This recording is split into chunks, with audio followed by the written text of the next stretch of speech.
Welcome to your Huddle South Central's Let's Listen podcast. Here we're dedicated to discussing mental health topics openly and honestly.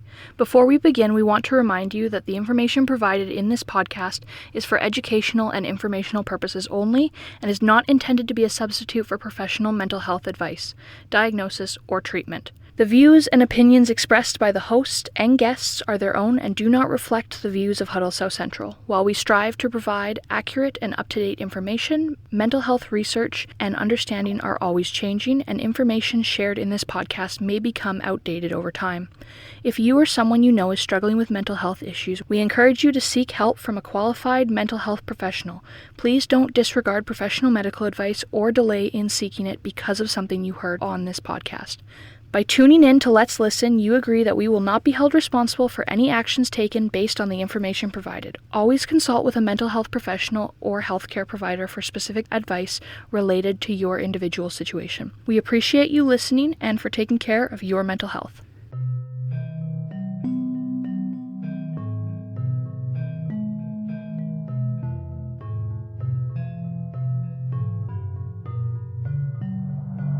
Hello, my name is Sean LaRue, and this is for the podcast of mental health. When I play basketball, I really notice when I'm at my low. I cannot play basketball, and I play really bad, and it gets me frustrated, and it makes me mad, and I get really sad, and I say and do stuff that I really shouldn't do. And then I realize these actions aren't really good for me, and then my mental health gets worse, even worse than when I notice this, and makes me feel even worse. And but I now notice that mental health is really important for everything, especially for basketball and in the normal world. And I gotta take a look at my mental health and maybe get help or get better. That's really all I gotta say. Why do you think mental health is so important? Ooh, that's a good question. Actually, if we need to be walking every day in a good way and to see the good in other people, but all the good on Mother Earth, we need to be walking in those 4 stages of the medicine wheel. The physical, the mental, the emotional, right? And we need to, our spirituality, we need to have all 4 of those in balance so that we can walk in a good way and appreciate all the good on Mother Earth. So they all play a part, all 4 of those. But mentally, like if we're down in one of them, we have to either go through ceremony or use medicine, smudge, to cleanse ourselves, to make us walk in a good way. We need that to help us feel good, not only about ourselves, but to see the good in the world. And when there's a lot of negativity here on Mother Earth, it can affect people differently and to certain degrees. So walking mentally in a good mental health state, now we're in a good state. Now this is the time where we can help other people heal, people who are not on a good journey, especially with their mental health, but spirituality, emotionally, right, and physically. When we're doing good, it's the way I was taught, and this is how I understand it. This is how my elders teach me. If we're in a good spot and we're feeling good with all 4 of those, it's our duty and responsibility to help each other. We got to help those who are not in a good place. So it's hard when I see, a lot of people who are walking this way and they're having hard times. It's hard for me because I know we should be all helping each other. I would love to help everybody, but unfortunately, just physically, I can't. Like, I can't be everywhere to help everyone, but I try my best to walk in a way that I can help whoever I come across during my day. So the mental part of it is a huge thing, because if I'm feeling down and low, I don't want somebody to bother me with their problems, right? It's only just a part of being human. But so I always try and ask for that strength and that courage to do what I need to do. So mentally, I need to always try my best to be in a good mental state so that I can help those who need help when they come across my path. If that makes sense to you. Yeah, thank you. All right. What's your name? M. What are your pronouns? I use he, they pronouns. Awesome. And how are you doing today? Today's actually been a rough day, but Yeah? I'm sorry to hear that. it's difficult. I've noticed that when dealing with depression and anxiety together, that I tend to go through a cycle of being at a peak of euphoria and excitement, and I fall back down into a slump, and then I get bad, and then just before I get bad enough for it to get too bad, I jump up back to a place of euphoria, and so there's very limited balance in my life and stability. Yeah.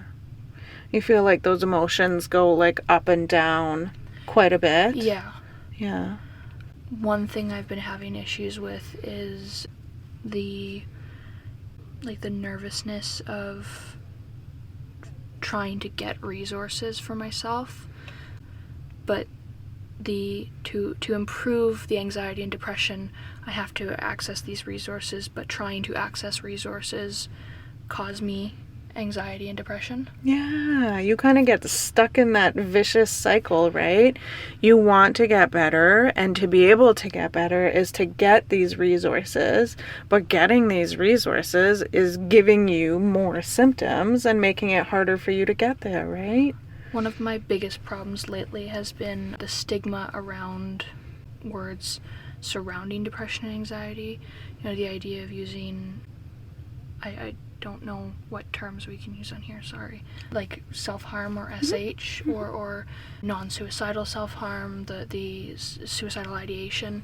Trying to say those words, they feel so awkward and disappointing for myself. It's a letdown that I didn't even have to discuss them or think about that they're a part of what I'm going through. Mm-hmm. It's one thing for me to hear that another person has dealt with self-harm or is needing help to access the hospital because they're in a mental health crisis, but it's just unbelievable for me to think that I would have to access those resources.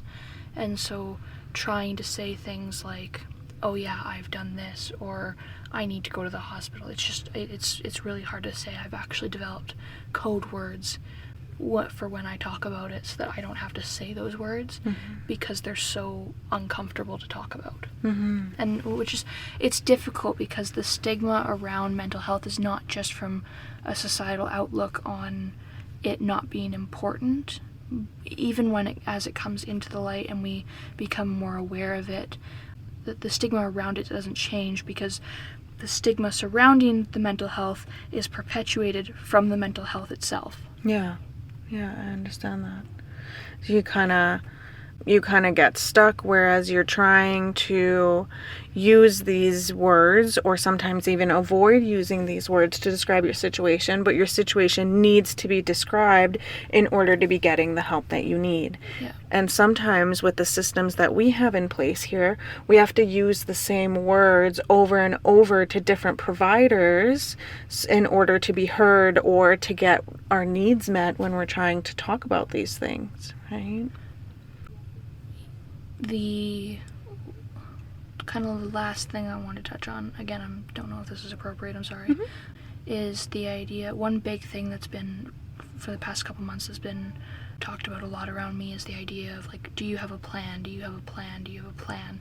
And we hear these words so often, but that's such a subjective word, you know. One of the examples that was brought up to me is you can plan to go to Home Depot with your friend, but that doesn't mean that you know exactly what time you're going to do it, how much you're going to do it for, and how much you're going to spend, what you're going to buy. Like, a plan is a very broad term. You don't know if, you know, you could have an idea of how you would go about doing something. That doesn't mean that you actively intend to work with that. Yeah. When I, as a provider, use the words like, do you have a plan, or I ask those questions, it's kind of like a jumping point to start that discussion and kind of be able to get into it a little bit more and kind of understand what the situation is and what my follow-up questions are going to be, right? So for me as a provider, it's kind of like a starting point. And then we can kind of jump into, depending on what the answers are, more broad subjects and kind of narrow it down to see exactly what's going on, because we don't want those questions to kind of end with, do you have a plan? Because as you said, it is very broad, and it does have so many other things that we need to talk about and so many other connotations going on that we want to make sure that that person has resources and have the things in place that they can keep safe. And as providers, we also have some obligations to help people stay safe and follow through on those things, right? Does that make sense a little bit to you? Yep. Do you have any questions? I just want to go a little bit more specific about anxiety, about what you do, about how you can help some friends, stuff like that. So my friends have anxiety as well, but mostly they've been very, very focused on me, and I've had a lot more experiences with my friends helping me. I went to my graduation party not long ago, and while I was there, I had a panic attack, and they were super protective over me. There's this mutual understanding in the group of there might not necessarily be something you can say to someone, but to get them out of the situation that is causing them that anxiety. I always talk about it as kind of resetting my brain, and a panic attack is an overload. So you remove yourself from what's causing you to overload, you bring yourself back down, and then you can re-enter that situation fresh and with a new understanding of what caused the overload after it's happened. Yeah. I've done a lot of research over the years on how to cope with anxiety, and one of the things that I thought was really interesting was the idea, not so much interesting, rather an important detail, is there's this idea of, well, I want to be cured, I want to not have to feel like this. Well, unfortunately, this is the way the body is. Even an extreme version of anxiety, it's not really, you can't get rid of it. It's not a cough that you can cure. It's a matter of a long-term disability that has to be worked with. And so one of the biggest things that I've tried to remind myself, and that I try to remind other people while going through a panic attack, is it's here, it's happening. There's no point in fretting on why it happened or trying to stop it from happening, because that's just unrealistic, and it's going to keep you in that state of mind instead of focusing on calming yourself down. Once you've calmed down, then you can look at what caused it and what can be done to prevent it from happening again.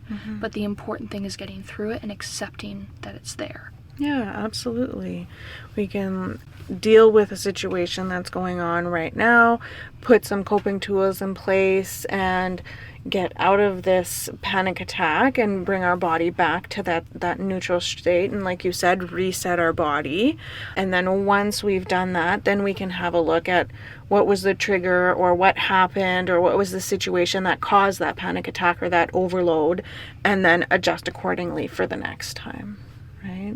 Yeah. That's some really good advice. You sound like you've done a lot of thinking, and you've tried lots of different things for yourself and your body, and you kind of get to know what's going on and what works for you. I've had years of experiencing anxiety and trauma and that I can't not know what's going on, because I found that the best way for me to learn about something is to fully understand it.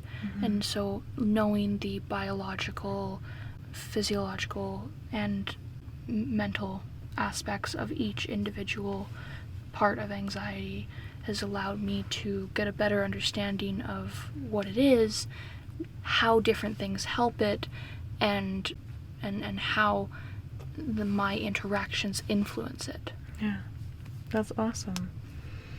I'm really happy that you were able to find some of those answers, and that you're able to put the things that you need into practice to make your situation, your environment, and your life better, and so that you can handle it the way that you need to, right? right? Because we can tailor certain experiences and certain things that we do into a way that fits our lifestyle instead of trying to fit ourselves in the different lifestyles that are thrust upon us, right?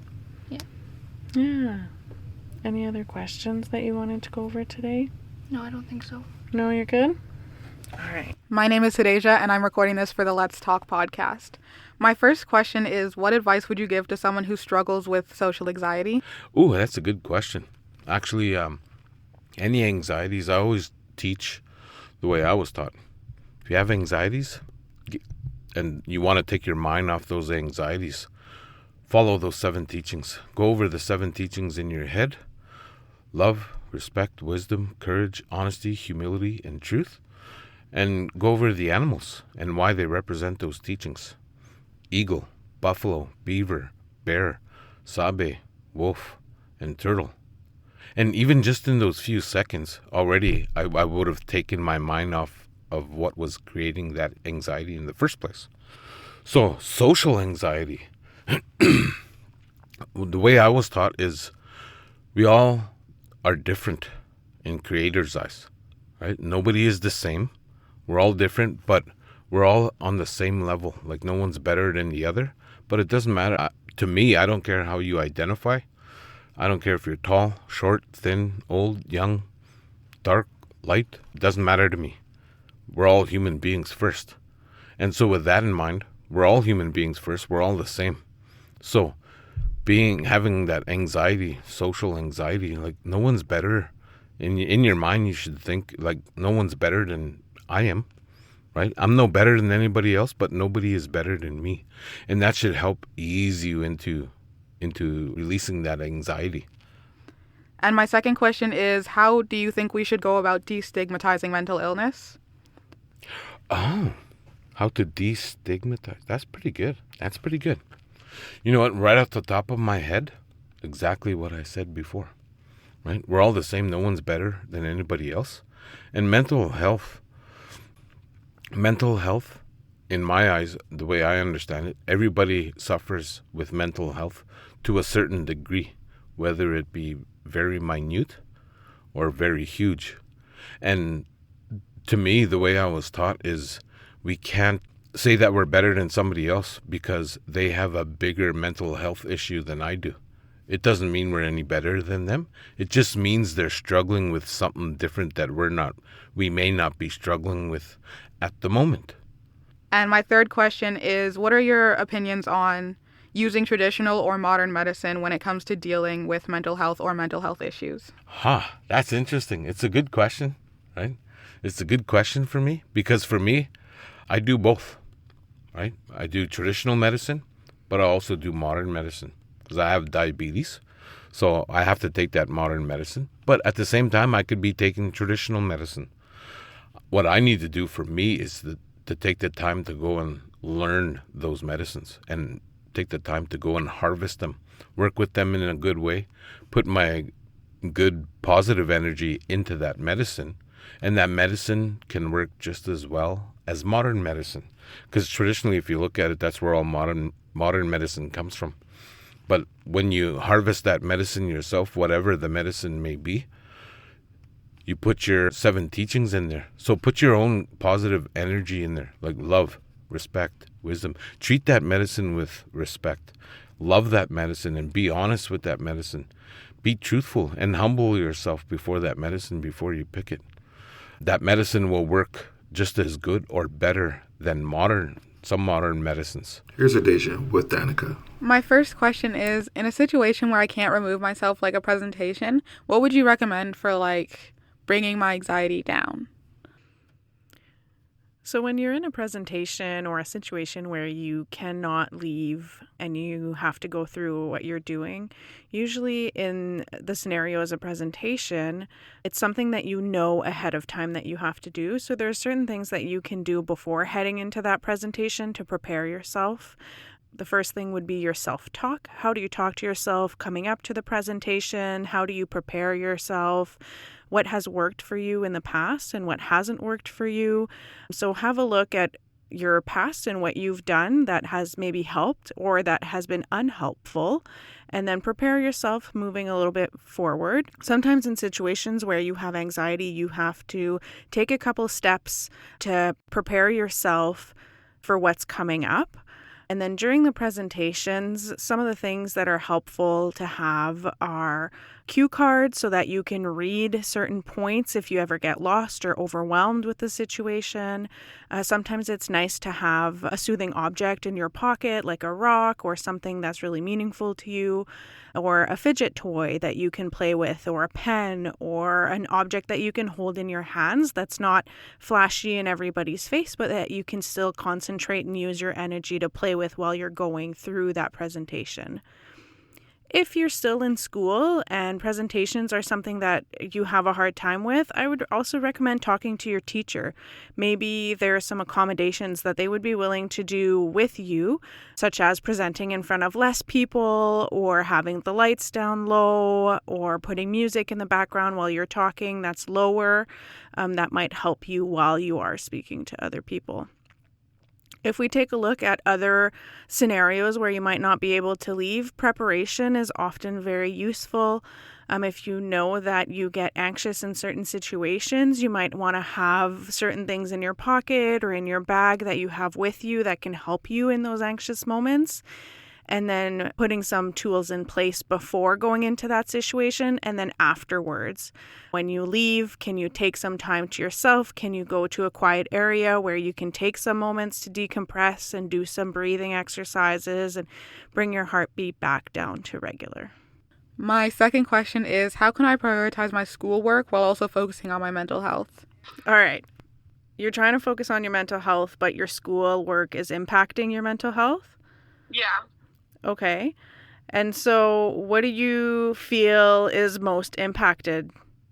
Is it like your grades, your concentration? Probably my grades. Your grades? And is that in every class or just certain classes you're having a hard time with? Just certain classes. Just certain classes. So, I mean, the best thing that you can do is kind of have a look at those classes and see what's going on in those classes that cause it to impact your mental health. And then once you figure those out, how can we balance that? How can we work on your mental health, but also realize that school needs to get done in this situation? And so can we put tools in place, whether you do it by yourself or you talk to your teacher or you get the school counselor involved if that's something that's needed, right? And you find that balance between the schoolwork that needs to be done, but maybe it's taking a break and going to the washroom when you're feeling overwhelmed, or having fidget toys in the room so that you can take your mind off of it for a couple minutes, or breathing exercises, or a space where you can move your body or something like that, right? Mm-hmm. Does that make sense for you? Yeah. Awesome. And my last question is, as someone who struggles with both anxiety and depression and finds that school makes both much worse, how do I deal with my depression and anxiety that is caused by my school while still attending it? Sometimes when we're dealing with co-occurring mental health issues, so 2 or more mental health issues at a time, it can be very difficult to manage our day-to-day life. And certainly if we're constantly being put in the same situations that we feel are causing our anxiety and depression in this case. One of the best ways is to talk to a mental health professional about it. And sometimes it's uncomfortable and sometimes it's not fun going to see somebody, or seeking help from a mental health professional can seem very scary at first. But the reality is that there's many different ways that we can talk to professionals, whether it's online, in person. Some places even offer chat options. And even though we do depend on family members or friends to be our counselors or that we can talk to, going to see a professional who has gone to school, who has had training in this area, is beneficial for people. And so taking that time and having an opportunity to sit down with somebody and to work through all the different layers and all the different things that are going on in our life, they might be able to see it in a different perspective than somebody who is in the situation with you or very close to you. Sometimes having that third party can really take a different perspective and look at it in a different way and give you different options or different tools and different ways to cope with certain situations as well. This is Jordan, and these are my questions for the mental health podcast. And my first question is, what teaching should I focus on if I'm feeling down? Good question, actually. For myself, I like to focus on all 7 teachings, but there's different degrees of how you want to focus on that question. Okay, so like I always start with the first teaching I was taught was love. And love, when we say love, we try to love everybody and everything on Mother Earth. Okay, but I like to take these teachings and do them inwardly. So inwardly means love. I have to learn to love myself first. Okay? So if I'm feeling down, I got to love myself first and say, you know what? My life is worth living. Because that's how I was taught by my grandmothers and grandfathers. My life is worth living. Otherwise, Creator wouldn't have allowed me to be here on Mother Earth. Like, I wouldn't have been given the opportunity to live my life. Right? So I try my best to love myself first. But also at the other end is Debwewin. That's that truth, to speak from the heart. And again, be truthful with others, right? Whenever we do anything. But at the same time, Debwewin, to speak from the heart, to be truthful, turn it inwardly and think about yourself. Be truthful with yourself. It's like, okay, like I said earlier, right? I'll be the first one to say I'm not perfect, right? By no means am I perfect. But I always try and be as truthful with myself as I can, right? Turn that inwardly. And you know what? It's okay that I'm not perfect because I wasn't meant to be perfect, right? I try my best to say, okay, whether I had a good day or a bad day, mentally, emotionally, if I had a great day, that's okay. I'm not better than anybody else. But to be truthful with myself, if I've had a bad day, it's okay. The way I understand it is the way we were taught is, you know what? We have good days and bad days, right? But if we had all good days, how would we know what a bad day was, right? We wouldn't know.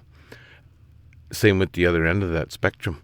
If all we had was bad days, how would we know what a good day is? So we need those ups and downs, and it kind of puts ourselves in check, okay? I hope that makes sense, like that answer, but with that truthfulness, right? Focus on the love, but also focus on the love within yourself, but also be truthful with yourself. Just because you're not as, for me, I always say I'm not as good looking as so-and-so, right? That's okay. This is the way Creator made me, and I love myself for who I am. I might not be as fast as somebody or as strong, not as good a hockey player or whatever it is, right? And it's okay that I'm not, right? I've come to terms with this is who I am as a human being, and I just try my best to enjoy my path on Mother Earth. Thank you for the answer. And for my second question, what type of medicine could help if I'm feeling negative or down? Another great question. And it doesn't shock me because I get this question a lot, actually. What can help me, like medicines? That's why, the way I understand it, that's how our medicines were created, to help us along our life's journey, right? And so we have our first 4 medicines, okay, that we were given by Gijimanidu, that's God, our Creator.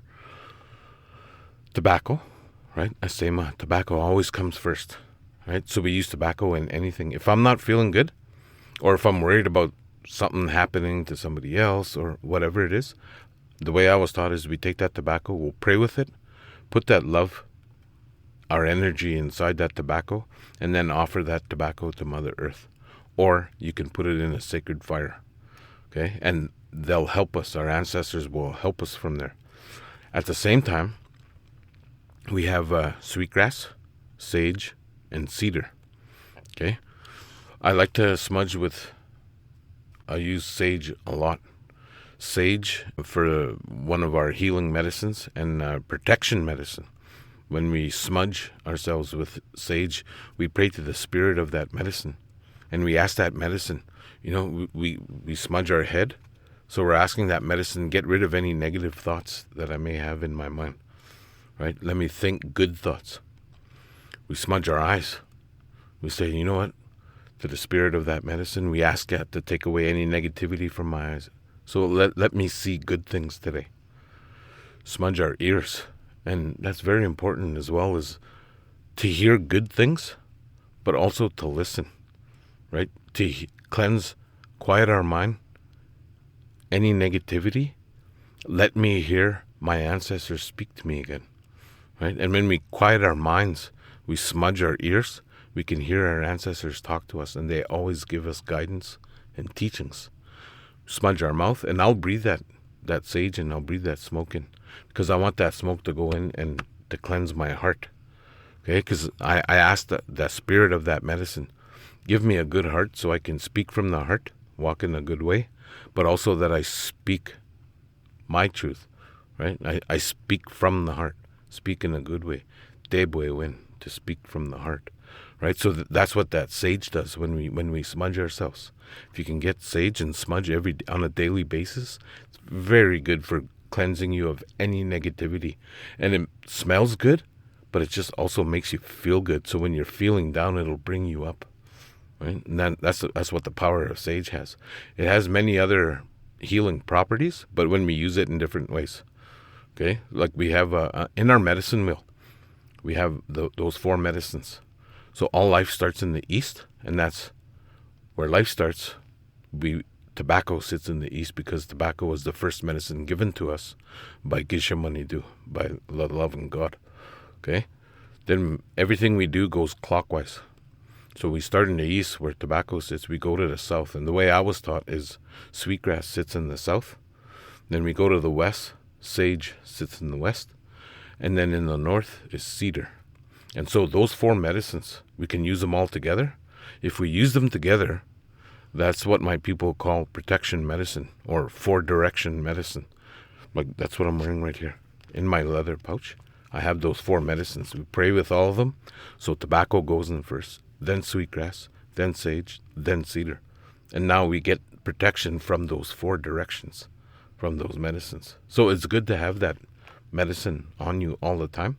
But if you don't have access, I can definitely help you out with that.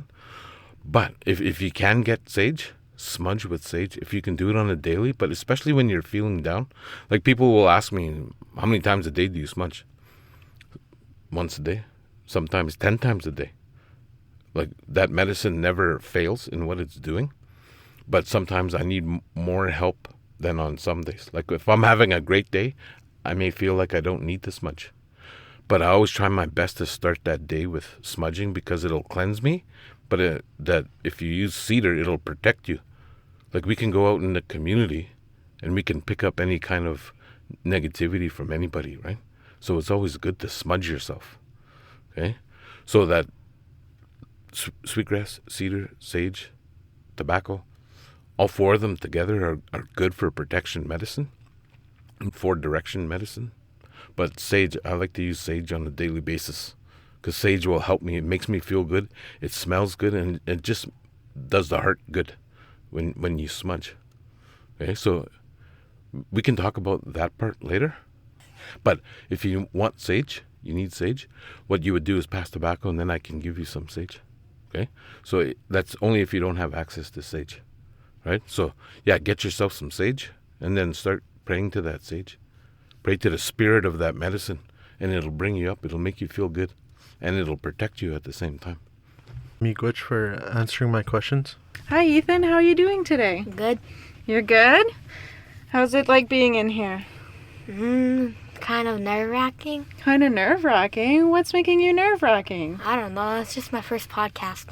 Oh, it's your first time doing this? And you're not used to it? Not really. Not really? What's kind of going on in your body that's making you feel like you're nervous? You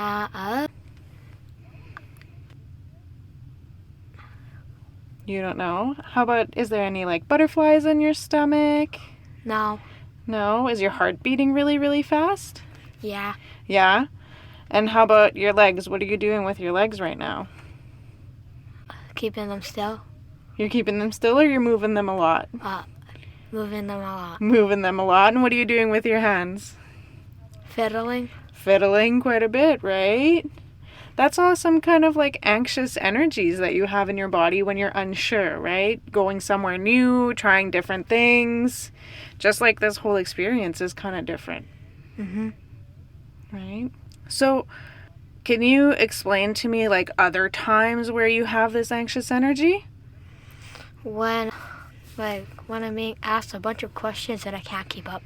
Yeah, that can be quite anxious. What do you do in those situations? I just say, or I'll just go for a walk. You go for a walk? Yeah. Cool. And what does that do when you go for a walk? What does it help you do? Helps me calm down. Helps you calm down. Do you take any breathing when you're walking? Do you do special little mind games that you like to play when you're trying to do those walks to try and help you calm down?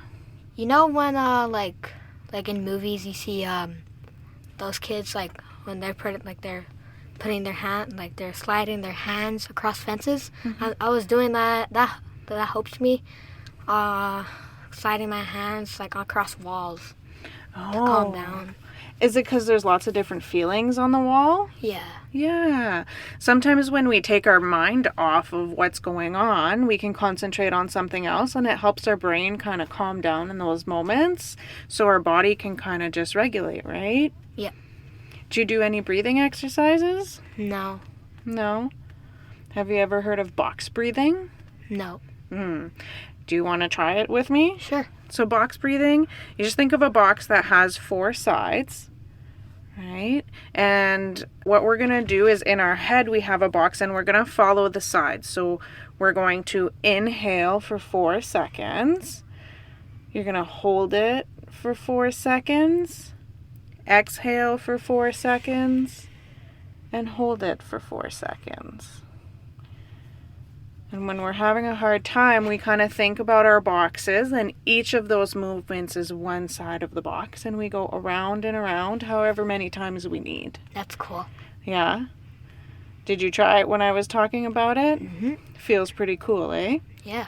What do you notice in your body after you've done that a couple times? Getting calmer. You're getting calmer. So you're telling me that when you're trying something new, you have anxious situations. How about other times? What do you mean? Well, how about before you play basketball? Like in a game? Like, Yeah. no, I'm thinking like, will I win this or will I not? What if I don't score? What if I don't pass it? What if I get in trouble? Yeah, you tend to ask yourself a lot of questions about something that hasn't happened, right? Yes. And you kind of wonder, what are all of the options and what could happen? Yeah, you kind of wonder about all those things. Mm-hmm. And so your mind keeps going and you start getting anxious about these different things. That happens a lot. Yeah. And so what would you do in those circumstances? Talk to someone? Talk to somebody. So like a trusted adult or a friend? Yeah. Yeah. Or I just talk to myself in my mind. Talking to yourself is good as long as you don't answer, right? If you start answering, then we got questions. Yeah. Anything else you wanted to ask? What's your favorite sport? What's my favorite sport? I like hockey. It's cool. Yeah. I used to be a big hockey fan. Did you? Yeah. Have you ever played? No. No, you haven't had the chance to? No. I used to play for quite a while. Yeah, I can't. I've never been in like sports groups. Like I've never been on a team before. Mm-hmm. I wasn't able to go on a team when I was a kid, but when I was an adult, I was able to. So I just played when I was older. That makes sense. Mm-hmm. Where do you play basketball right now? Outside, like in like there's like a court across from my street. It's like in a parking lot. No one really plays there, so I just play there alone. Oh, nice. Any friends or anybody in the neighborhood come play with you? Yeah. At my school, my old school. Are you changing schools this year? Yeah. Yeah. How does that make you feel? Well, I have friends that go there, so yeah, I'm not really nervous. Is it a different building? Yes. Yeah. So you have friends that go there, so you're kind of excited to go back and see them? Yes. Are there things there that you're unsure about or that make you a little bit anxious? No, not really. Not really? Well, if I don't make it, or if I make it on the basketball team. Oh, so trying out for basketball, that Yeah. makes you a bit anxious? Yeah. So what are things that you could do before getting ready for the basketball tryouts that could help you? Practice a lot. Practice a lot, yeah? What else?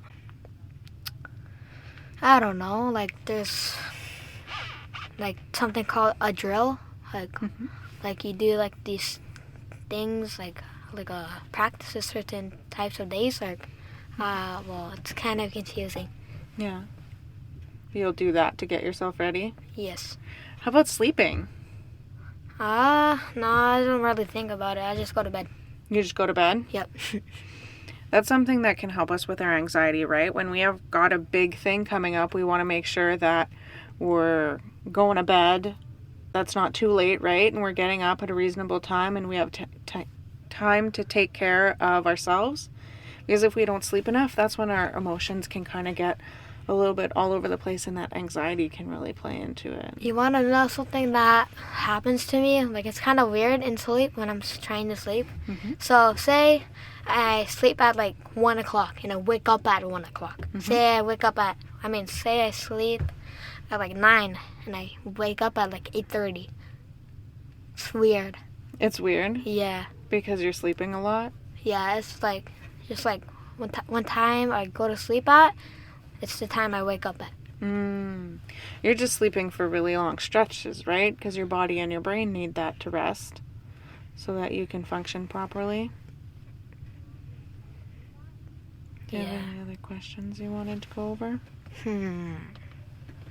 Have you ever experienced anything like when you're like going through a bad day or having like really bad anxiety? Yeah, I do get a lot of anxiety, right? I have a hard time when I'm going somewhere new for the first time.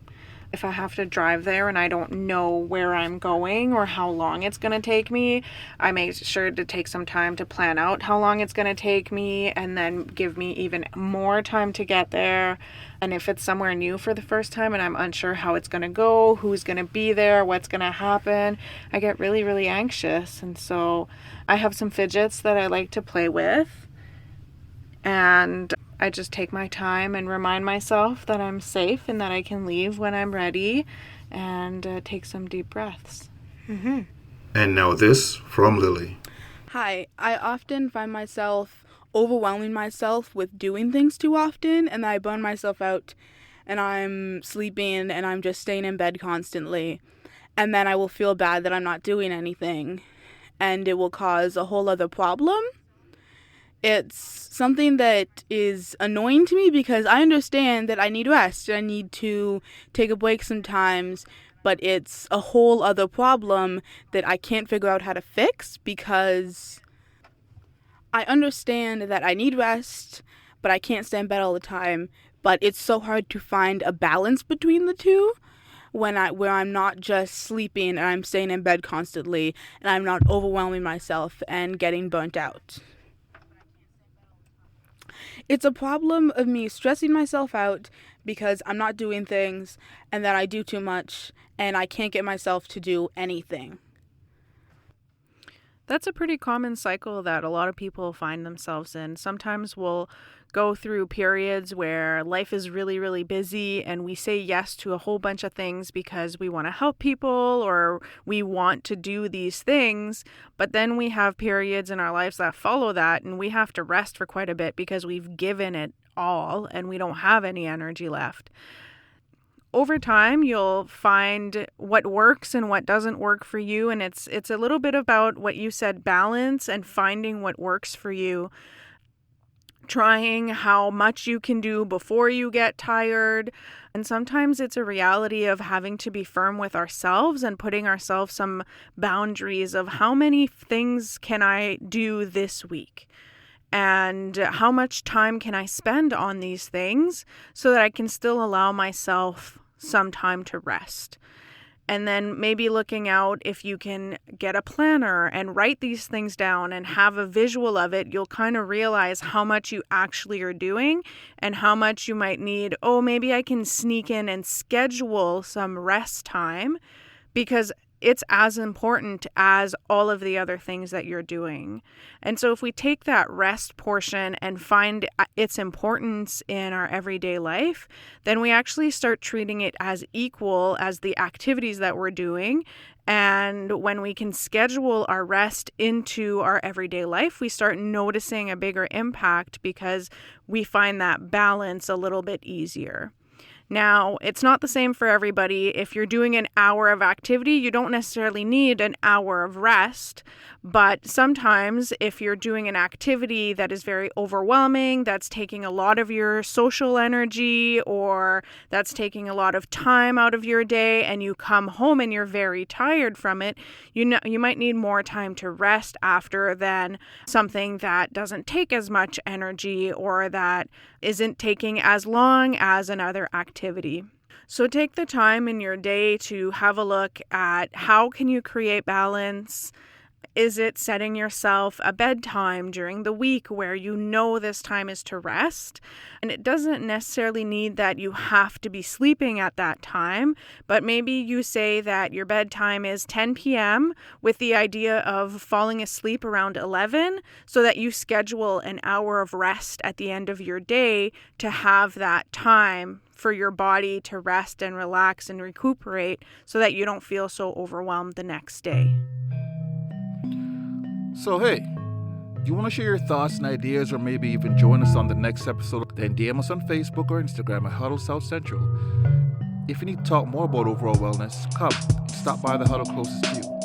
Find our locations at huddlemanitoba.ca. Once again, thank you for listening.